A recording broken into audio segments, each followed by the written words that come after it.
तर मग आता आपण काय बघत आहोत, 5 मिनिटात फक्त थोडंसं कठीण सांगतो बरं का. करण परिणाम आहे ना. करण परिणामात काय सांगितलं, अधःकरण कशाला म्हणलं,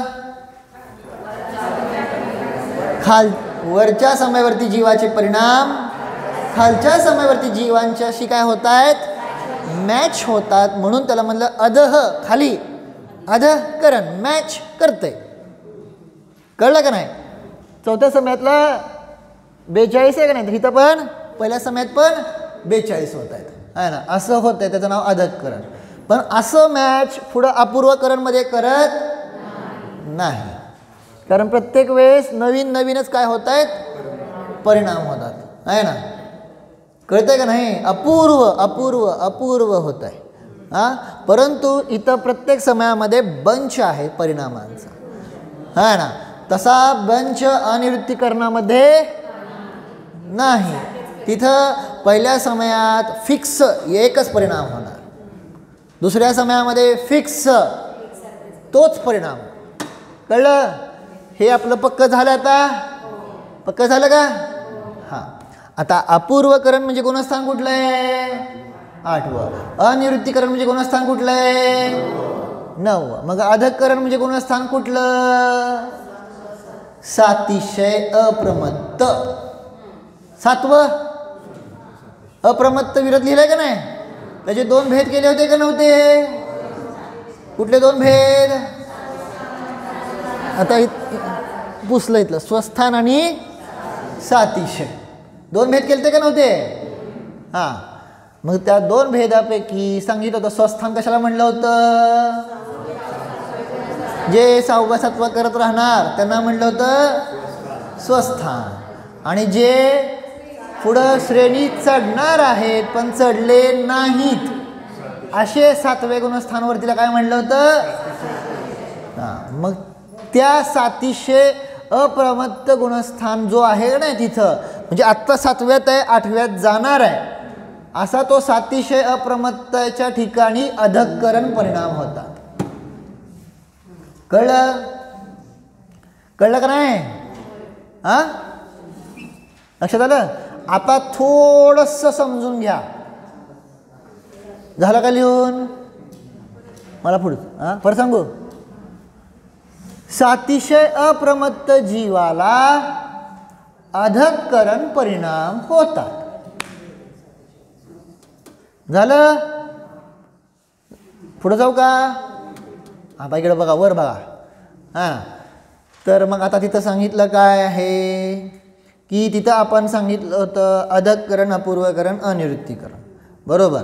मग इथं जेव्हा 21 प्रकृतींचा कार्य करायचं आहे तेव्हा गुणस्थान 8वं, तेव्हा गुणस्थान 9वं, अपूर्वकरण, अनिवृत्तीकरण. पण जेव्हा 7 प्रकृती किंवा 5 प्रकृतींवर कार्य करायचं आहे तेव्हा सुद्धा अधःकरण, अपूर्वकरण, अनिवृत्तीकरण परिणाम होतात. पण तेव्हा गुणस्थान कुठलं असतंय, पहिलं. पहिल्या गुणस्थानामध्ये मला माहिती आहे मी जरा वेगळं सांगायला लागलोय आणि 5 मिनिटं सहन करा, नाही कळलं तर नवीन विषय सुरू होतोय आहे ना. पहिलं गुणस्थान, पहिल्या मिथ्यात्व, मिथ्यात्वातनं कुठं चाललाय तो आता, समजा 4थ्या गुणस्थानात जातोय, सम्यक दर्शन करतोय. मग पहिल्यांदा प्रथमोपशम सम्यक्त्व करत असेल काय, तेव्हा 5 प्रकृतींचा काय करतोय, उपशम करतो. प्रथमोपशम करतोय का नाही, उपशम करतोय. किंवा क्षयिक सम्यक दर्शन करत असेल तर 7 प्रकृतींचा क्षय करतोय. हे सगळं झालंय महाग. मग हे करण्या अगोदर आहे ना जो मागचा गुणस्थान आहे का नाही आहे ना, तर त्यावेळेस 3 परिणाम होत आहेत, ते अधःकरण, अपूर्वकरण आणि पण इथं कुठल्या कर्मांचा चाललेला आहे, दर्शन मोहनीय आणि चारित्र मोहनीय आहे का नाही. दर्शन मोहनीयातल्या 3 आणि चारित्र मोहनीयाच्या 4, अनंतानुबंधी 4. ह्या 7 प्रकृती किंवा दर्शन मोहनीतल्या 2 सोडल्या तर 5 प्रकृती. ह्या 7 मधनं 2 सोडल्या, फक्त एक मिथ्यात्व घेतलं. कळलं का. मग अशा प्रकृतींचा जेव्हा काय करायचं आहे, प्रथमोपशम करायचं आहे किंवा क्षयिक सम्यक दर्शन करायचं आहे वगैरे, त्यावेळेस सुद्धा करण परिणाम होतात. तेव्हा अधकरण, अपूर्वकरण, अनिवृत्तीकरण होतात. कळलं का? मग म्हणाव आता तुम्ही कन्फ्यूज केलं. तिथं 8व्या गुणस्थानाचं नाव अपूर्वकरण आणि मग तिथं परत काय होतंय, पहिल्या गुणस्थानात पण अपूर्वकरण होतंय, अधकरण वगैरे. समजून घ्या, जेव्हा 21 प्रकृतींचा आपल्याला काय करायचं आहे, क्षय किंवा उपशम करायचा असेल, तेव्हा ते अपूर्वकरण झालेलं आहे. मग 8वं गुणस्थान आलेलं आहे. पण आता 21 प्रकृतींचा करायचा नाही आहे, आपल्याला किती करायचं आहे, 5 किंवा 7 प्रकृतींचा करायचा आहे. तेव्हा पण अधकरण, अपूर्वकरण, अनिवृत्तीकरण म्हणलं म्हणजे प्रोसेस अशीच असते. खालच्याशी वरच्याशी मॅच होत आहेत, प्रत्येक समयाला अपूर्व अपूर्व होतात आणि मग नंतर एकच फिक्सच होतो. प्रोसेस असते, परंतु परिणामांची क्वालिटी आणि कर्माचं कार्य पूर्णतः कसं असतंय, भिन्नच असतं. कळलं? नाव सारखं असलं म्हणून कन्फ्यूज होणार नाही, आहे ना. ह्यांचं पण नाव आदिनाथ आहे आणि दुसऱ्या कोणाचं नाव आदिनाथ आहे म्हणून तुम्ही कन्फ्यूज होणार का? काय करतोय तसं कन्फ्यूज व्हायचं कारण नाही. मग कॉमन काय आहे, ते जैन आहेत, हे पण जैन आहेत, बस एवढंच. कळतंय का नाही? तसं इथं 8व्या गुणस्थानामध्ये पण अपूर्वकरण होत आहे आणि पहिल्या गुणस्थानामध्ये पण काय होतंय, करण परिणाम होत आहेत, अपूर्वकरण होत आहे. पण इथं काय 21 प्रकृतींचा काय आहे, उपशम क्षय आहे. तिथं 5 किंवा 7 प्रकृतींचा काय आहे, उपशम क्षय. जे अपेक्षेनं लावून घ्या, जास्त विश्लेषणमध्ये जात नाही, फक्त आता एवढं समजून घ्यायचं. समजलं का? पण अर्थात इथं जसे विशुद्ध परिणाम होतात 8व्या गुणस्थानामध्ये, तसे पहिल्या गुणस्थानात होणार आहेत का? परिणाम पण तसे होणार नाहीत आणि कर्माचा क्षय पण तसा होत नाहीये. कळलं का नाही? पण जे प्रकार आहे की नाही, प्रकार, तो प्रकार जो आहे तो सेम होतो. प्रकार समजते ना, प्रकार. म्हणजे आता उदाहरणार्थ, एक्झाम्पल तुम्हाला एक उदाहरण सांगतो, आहे ना. आपण काय बघितलं होतं, आप की अदालत, हाय का नाही, आणि त्याचाच मिनी व्हर्जन आपण दशलक्षांमध्ये केलं होतं. कळलं का? पण ते वेगळं आहे आणि आहे का नाही, काय विचारतोय, ते वरच्या लेवलवर आहे, आपलं मिनी लेवलवर. एक्झाम्पल सांगतोय, असं करतात ना लोक, बिग बॉस, म्हणजे त्याची लेवल वेगळी, ह्याची लेवल वेगळी, बिग बॉस आणि मिनी बिग बॉस असतात ना. काय चढतोय, आपल्या आपल्या परंपरे, आपल्या ह्या. पण प्रोसेस कशी असते, नाव का ते दिलं, साधारण टाईप तशा टाईपमध्ये, आहे का नाही. टाईप समजतं का नाही, टाईप वेगळा, लेवल वेगळी, आहे ना. तसं टाईप जो आहे ना, 7 प्रकृतींचा किंवा 5 प्रकृतींचा टाईप पण असाच होतो, अधकरणा पूर्वकरणासारखा. म्हणून तिथं ते करण परिणाम म्हणलं. कळलं का नाही? नाही कळलं तर सोडू द्या. चला पुढं, आता काढा आपलं. आता सोपं मी सांगितलं ना, आता 5 मिनिट लेट झाला पण सोपं आहे ना.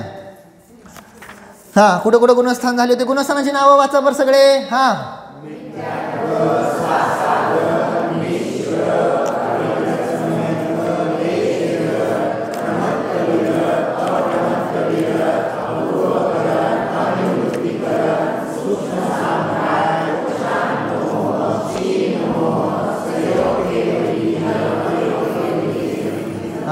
आत्ता ज्यांना नाही समजलं टेन्शन घेऊ नका, आता हे प्रकरण समजणार आहे. मी सांगितलं रोज थोडं अवघड थोडं सोपं असंच जाणार आहे, ठीक आहे ना. आता हे प्रकरण नवीन आहे. ओके, आता बघा काय काय झालं होतं आपलं.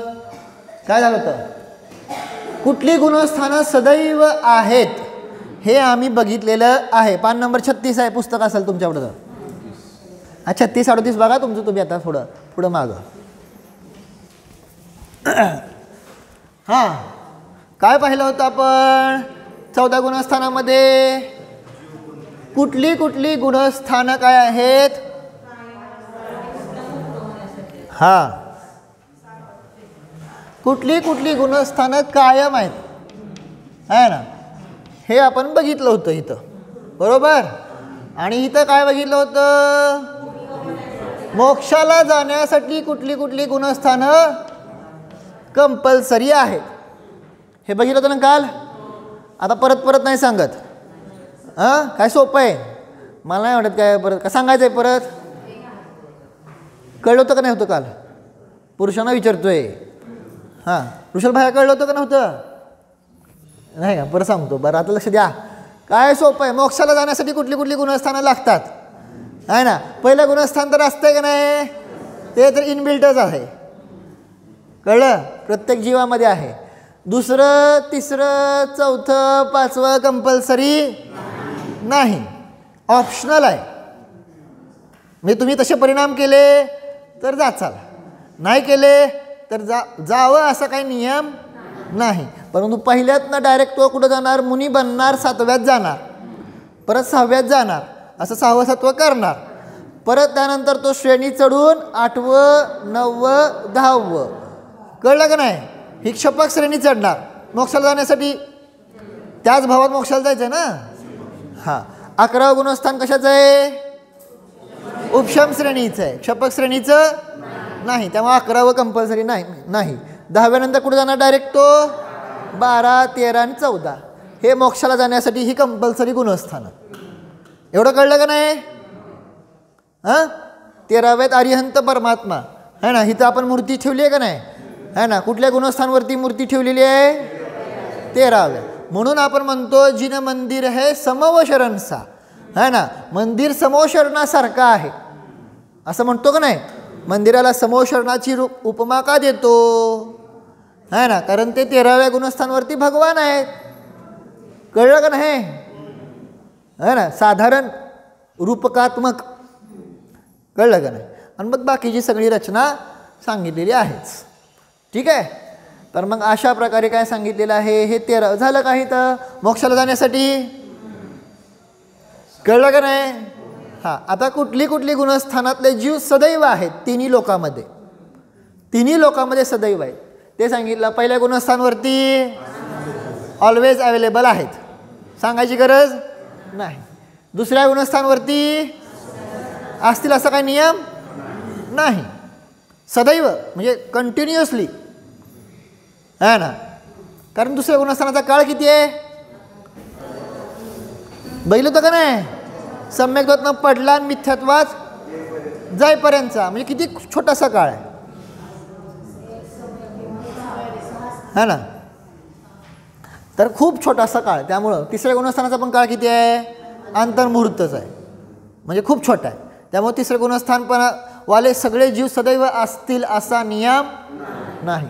चौथ्या गुणस्थानवाले जीव सदैव आहेत. सगळं बघितलं आपण. स्वर्गात आहेत, नरकात आहेत. कळलं का नाही? तिर्यंच मनुष्य सगळीकडे आहे. आपण सगळं बघितलं का नाही? आता खुलासा नाही करत, मला वेळ जातो खूपच, पुढचं होणार नाही, है ना? 5व्या गुणस्थानवरती, है ना, मनुष्य तर आहेत, पण तिर्यंचे सुद्धा किती सांगितले? असंख्यात. कुठे आहेत? अर्ध स्वयंभूरमण द्वीप आणि पूर्ण स्वयंभूरमण समुद्र. कळलं का नाही? एवढ्या एरियेमध्ये असंख्यात तिर्यंच व्रती आहेत, 5व्या गुणस्थानवरती आहे. कळलं का? है ना? तिर्यंच असून सुद्धा असलं काम करतायत आणि आपण मनुष्य असून सुद्धा व्रती बनत नाही. कळलं का नाही? हे शिकायचं आहे, है ना? आणि आपल्याला वाटतं काय मी रोज मंदिरात येतोय, स्वाध्याय करतोय, माझं काम ओके, असं होत नाही. इथं खूप नंबर लागलेले आहेत. कळलं का नाही?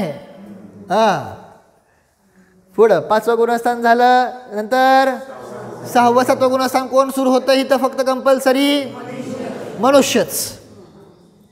मग 6वं 7वं गुणस्थान सदैव कुठं असणार आहे?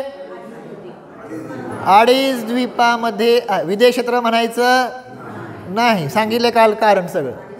अडीच द्वीपात. पुढं 8वं 9वं 10वं 11वं 12वं हे खूप छोटे काळवाले गुणस्थान आहेत, अंतर्मूर्तवाले. त्यामुळे सदैव असतील असा काही नियम नाही. म्हणजे तिन्ही लोकांमध्ये 8वं गुणस्थान कुणालाच नाही असा असू शकतं, अशी ती वेळ येऊ शकते. कळलं का नाही? 8वं नाही 9वं नाही 10वं नाही वगैरे. कळलं? पुढं 13वं गुणस्थान सदैव आहे. अर्यंतावस्था विद्यमान 20 तीर्थंकर म्हणतो का नाही आपण? विद्यमान 20 तीर्थंकर म्हणजे विदेश क्षेत्रामध्ये 20 तीर्थंकर सदैव आहेत, असतातच, कधीच गायब होत नाही. एक तीर्थंकर मोक्षाला गेले की लगेच दुसरे तीर्थंकर असतात. कळलं का नाही? त्यामुळे विद्यमान 20 तीर्थंकर सदैव असणारच. कमीत कमी 20, जास्तीत जास्त किती? 170. 2.5 द्वीपामध्ये जास्तीत जास्त किती? 170 तीर्थंकर असू शकतात. कुठल्या काळामध्ये होते? अजितनाथ तीर्थंकरांच्या वेळेस. काय सपना काकी? विसरायचं नाही अजितनाथ तीर्थंकर. 170 तीर्थंकर होते अजितनाथांच्या वेळेस. समजलं का? हां, आता लक्षात राहते हो असं म्हणल्यावर, आहे ना. मग पुढं झालं का? आता त्यानंतर मग पुढं काय आहे? संख्या. आता संख्या बघतोय आपण, हा ना. मॅक्झिमम संख्या बघतोय. एवढे असायलाच पाहिजे असा काही नियम नाही. मॅक्झिमम संख्या जर अवेलेबल मिळाली तर त्या गुणस्थानात किती मिळणार? पहिल्या गुणस्थानात किती आहेत? अनंत अनंत आहेत. आहे दुसऱ्या गुणस्थानामध्ये, हा ना. मग जर असे कधी सापडले तर जास्ती तिन्ही लोकांमध्ये दुसऱ्या गुणस्थानावरती असंख्य जीव सापडू शकतात. कळलं का नाही? सापडते असं काय नाही आहे, अवेलेबल नाही आहे प्रत्येक वेळेस, पण सापडू शकतात. तिसऱ्या गुणस्थानावरती असंख्य. चौथ्या गुणस्थानावरती सांगितलेलं आहे. 7व्या नरकातला नारकी सुद्धा किती आहेत? असंख्यात आहेत. चौथ्या गुणस्थानावरती 7व्या नरकामध्ये सम्यदृष्टी नारकी 7व्यात म्हणतोय. 6व्यात 5व्यात 4थ्यात तर आहेच आहे, त्यात काय डाऊट नाही. पण 7व्यामध्ये सुद्धा असंख्यात नारकी आहेत. कळलं का नाही? कारण तसं पाहिलं असताना नारकींची संख्या कमी होत जाते ना. पहिल्यापेक्षा दुसऱ्यात कमी, दुसऱ्यापेक्षा तिसऱ्यात कमी, तिसऱ्यापेक्षा चौथ्यात कमी, असं करत करत 7व्यात सगळ्यात कमी नारकी आहेत. पण कमी असून सुद्धा असंख्यात नारकी किती आहेत? सम्यदृष्टी आहेत. आणि त्याच्यापेक्षा असंख्यात नारकी मिथ्यादृष्टी आहेत 7व्या नरकात. कळलं का नाही? हां, पुढं चौथं झालं. 5व्या गुणस्थानावरती मनुष्य तर संख्यातच आहेत, ते आपण बघणार आहे आपण, है ना. पण तिर्यांचे किती आहेत? सांगितलं होतं. कुठल्या तिर्यांचे तुम्हाला आत्ता सांगितलं होतं, है ना. 6व्या गुणस्थानावरती आकडा वाचा. 5,93,98,200. हां. 7व्या गुणस्थानावरती 2,96,99,103. ह्याच्याबरोबर किती झाले? निम्मे. का निम्मे? त्यांचा काळ बरोबर निम्मा आहे. जेवढा काळ 6व्या गुणस्थानाचा आहे त्याच्या निम्मा काळ 7व्या गुणस्थानाचा असतो. म्हणजे कोणी जीव 7व्या गुणस्थानात जेवढा राहतो त्याच्या दुप्पट 6व्या गुणस्थानात राहतो. अप्रमत्तापेक्षा प्रमत्तामध्ये जास्त असतो. ह्या अपेक्षेने तिथं ती संख्या बरोबर निम्मी झाली. मग एवढे जीव सापडू शकतात, असतीलच असा नियम नाही. मॅक्झिमम संख्या चाललेली आहे. आता काय पुढचं व्हायचं? परत तेच झालं. 9:30 वाजले. हां, ठीक आहे. समजलं का इथंपर्यंत?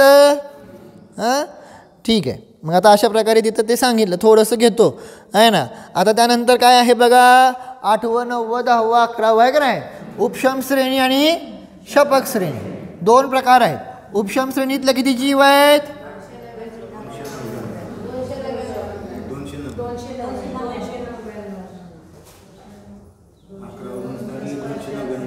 299. बरोबर. हां, उपशम श्रेणीमधले किती असणार आहेत? 299. आणि शपक श्रेणीमधले 598, है ना. बरोबर दुप्पट झाले. समजलं का? मग जर कोणी 8व्या गुणस्थानात सापडले उपशम श्रेणीमध्ये, किती सापडणार? 299 जीव सापडणार जास्तीत जास्त. जर कधी सापडले तर, आणि क्षपश्रेणीवर सापडले तर जास्तीत जास्त किती सापडणार? 598. कळलं का नाही? जर जास्तीत जास्त सापडले तर, आहे ना. पुढं त्यानंतर काय सांगितलं? 9व्या गुणस्थानामध्ये 10व्या गुणस्थानामध्ये तर सेमच आहे. 11व्या गुणस्थानामध्ये फक्त उपशम श्रेणीचे किती असणार? 299. आणि 12व्या गुणस्थानामध्ये क्षपक श्रेणीचे किती असणार? 598. कळलं? समजतं का नाही?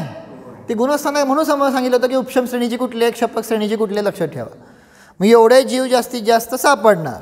ठीक आहे ना.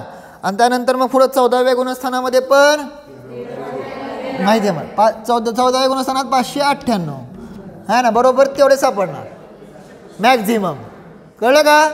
आणि 13व्या गुणस्थानामध्ये किती सांगितले? 8,98,502 13व्या गुणस्थानात सापडले. तर मी एवढे कसं काय सापडले? त्यांचा काळ एवढे कसं काय सापडले? त्यांचा 13व्या गुणस्थानाचा काळ जास्त राहू शकतो ना. कोणी 13व्या गुणस्थानात गेले तर तिथं आयु संपत नाही तोपर्यंत 13व्या गुणस्थानातच राहतात. आयु संपायला लागल्यानंतरच मग ते पुढे जाणार 14व्यात वगैरे. कळलं का नाही? आहे ना. त्यामुळं आयु संपत नाही तोपर्यंत काय आहे ते 13व्यात राहतात. मग ती आयु मोठी असते, मग तेवढ्यामुळं एवढे सापडतात. 13व्या गुणस्थानाचा काळ जास्त सापडतो. कळालं का? सगळ्यांना पक्का झालं? हां. दुसरं, तुम्ही जर वहीमध्ये ते लिहिलं असेल तर एक जे चुकलेलं आहे ते दुरुस्त करा. परवा आपण भव्य मार्गणं सांगितले ते का नाही? मागं पण सांगितलं होतं. भव्य मार्गणेमध्ये भव्य आणि अभव्य 2 भेद केले ते का नाही? हां. मला सुनीता काकींनी सांगितल्यामुळे मला ते लक्षात आलं आहे ना. तर काय आहे, त्याचे 3 भेद केले ते भव्याचे आहे ना. पहिला भेद कुठला होता? आसन्न भव्य. दुसरा भेद दूरांदूर लिहू नका. दुसरा भेद दूर भव्य लिहा. दुसरा भेद दूर भव्य, दूरांदूर लिहू नका. आणि तिसरा भेद अभव्य संभव्य. बस त्या अभव्य संभव्यलाच दूरांदूर भव्य म्हणतात. पण आता आपण लिहिताना एवढंच लिहायचं, लक्षात ठेवायला. काय निकड काय आसन्न भव्य, दूर भव्य आणि अभव्य संभव्य. कळलं? 3 भेद लक्षात ठेवायचे. कळलं का? काय सांगितलं ते? दुसरा भेद दूरांदूर लिहू नका, नुसता दूर लिहा. ओके. चला. ओ डोळे बंद करा. स्वतःला जाणा. बंद करा डोळे.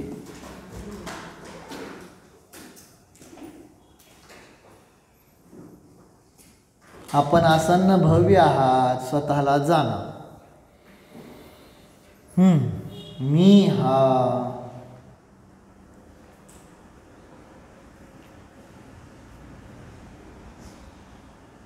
निशंकित, निकांक्षित, निर्विचिकित्सा, अमूढ दृष्टी गुणवाला जीव आहे. मी हा उपबृहण गुणवाला जीव आहे. आपल्या गुणांकडे पहा. अनंत गुणांच्या निकट जाणे हेच उपबृहण.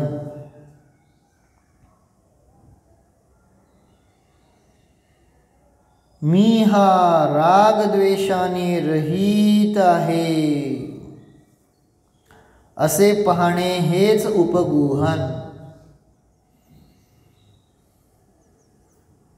मी दोषांनी रहित निर्दोष गुणवाला उपगुहन गुणवाला आहे.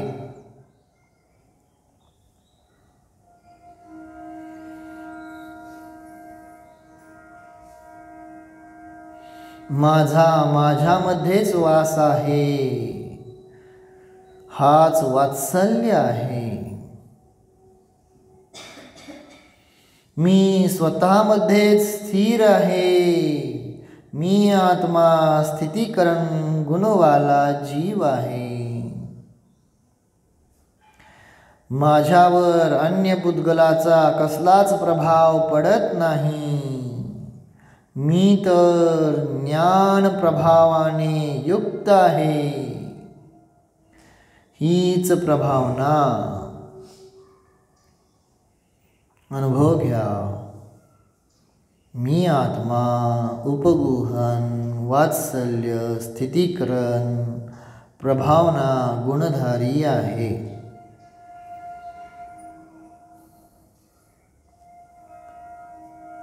ओम विसर्जन.